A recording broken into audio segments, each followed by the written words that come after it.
Hello students, it's class 8 subject social studies. Today we start with geography chapter 2 that is land, soil, water, natural vegetation and wildlife. So in this chapter we will know about land as an important resources, conservation method of land, soil as a resource, water as a resource, natural vegetation as a resource. Natural vegetation होता है प्राकृतिक वनस्पति, means कि इसमें पेड़ पौधे वगैरह जो भी हैं वो सारी चीज़ें इसमें आती हैं. फिर है wild life as a resource, तो उसमें वाइल्ड लाइफ का डिस्ट्रीब्यूशन और इम्पोर्टेंस हम देखेंगे. ये सारी जो चीज़ें हैं like land, soil, water, natural vegetation and wild life, ये जो है अर्थ पे लाइफ का एक बड़ा हिस्सा है. इसे समझना और इसे किस तरह से हम कंजर्व करके रख सकते हैं, that all we read in this chapter. So let's start. First है land. मोस्ट इम्पॉर्टेंट रिसोर्स जो है अर्थ का वो है लैंड. और जैसा कि हमें पता है कि अर्थ पे 30% जो एरिया है वो लैंड से covered and rest part is of with covered with the water.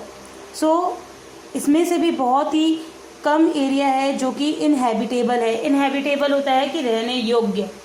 कहीं पे जंगल हैं, कहीं पे लैंड पे माउंटेन्स वगैरह हैं, तो वहाँ पे नहीं रहा जा सकता है. तो जो इनहैबिटेबल एरिया है वो बहुत ही कम है, that is of nearly 1/3 area only. So उसमें भी पॉपुलेशन का जो डिस्ट्रीब्यूशन है वो अनइवन है. अनइवन यानी कि कहीं पर कम है तो कहीं पर ज़्यादा है.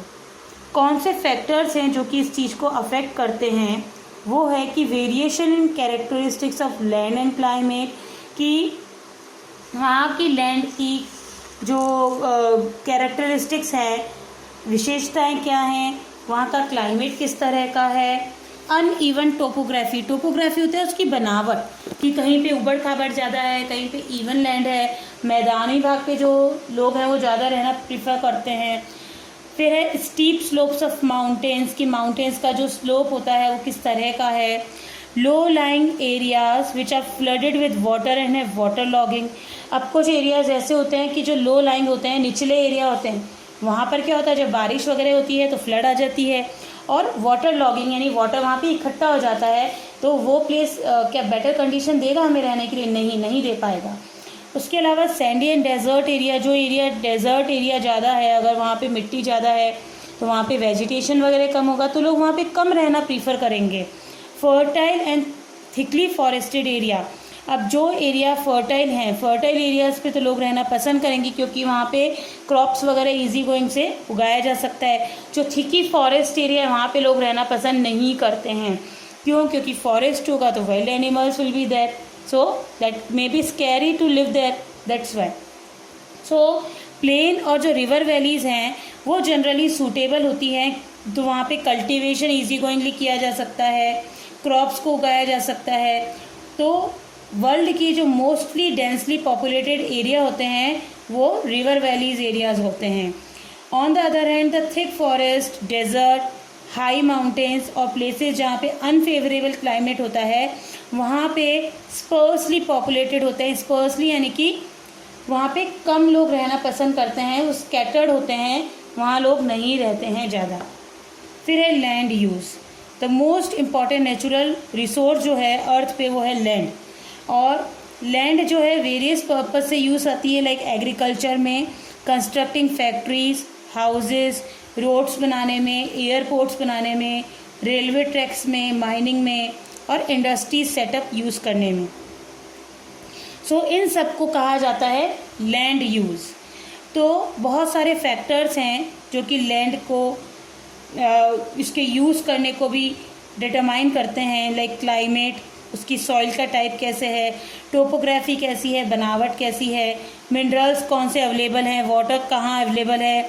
इनके अलावा जो ह्यूमन फैक्टर्स हैं, कि ह्यूमन फैक्टर्स में कौन से फैक्टर्स आए, कि गवर्नमेंट पॉलिसीज़, टेक्नोलॉजिकल डेवलपमेंट, और ये चीज़ें भी जो हैं लैंड के यूज़ पैटर्न को बहुत ज़्यादा अफेक्ट करती हैं.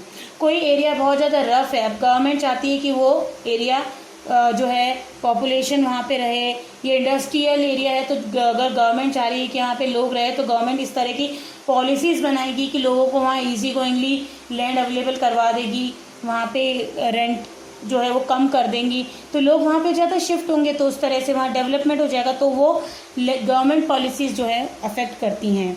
फिर है नेक्स्ट जो टॉपिक हमारा है कि on the basis of ownership of land को उसके ओनरशिप के अकॉर्डिंग 2 पार्ट्स में डिवाइड किया हुआ है, private land and community land. Private land जो है जो कि इंडिविजुअल्स के द्वारा ओन होती है, यानी इंडिविजुअल्स के हाथों में जो लैंड होती है वो प्राइवेट लैंड कहलाती है। उसका यूसेज क्या करना है वो उसका ओनर डिसाइड करता है।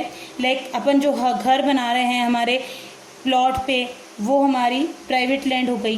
कम्युनिटी लैंड क्या है? The land which is not owned by an individual, पर एक पूरे समाज के द्वारा लैंड जो है वो मालिक पूरा समाज है तो उसे कम्युनिटी लैंड कहते हैं।